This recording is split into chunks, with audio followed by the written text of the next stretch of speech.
Welcome back to Educatopia, where we explore the fascinating world of biology.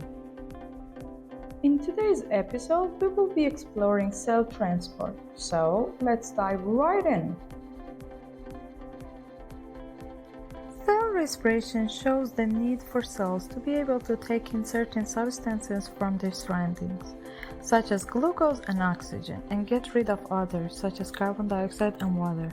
The cell surface membrane can control which chemicals can pass in or out. It is described as selectively permeable. There are three main ways that molecules and ions can move through the membrane. They are diffusion, active transport, and osmosis. Many substances can pass through the membrane by diffusion. Diffusion happens when a substance is more concentrated in one place than other. For example, if the cell is making carbon dioxide by respiration, the concentration of carbon dioxide inside the cell will be higher than outside. The difference in concentration is called a concentration gradient.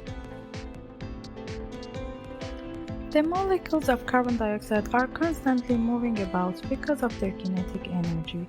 The cell membrane is permeable to carbon dioxide, so the molecules can move in either direction through it. Since there is a higher concentration of carbon dioxide molecule inside the cell than outside, over time more molecules will move from inside to outside than move in the other direction. We say that there is a net movement of the molecules out of the cell. The opposite happens with oxygen. Respiration uses up oxygen, so there is a concentration gradient of oxygen from outside to inside the cell. There is therefore a net movement of oxygen into the cell by diffusion. Thanks for watching. Hope you found this video helpful. Stay tuned for more content.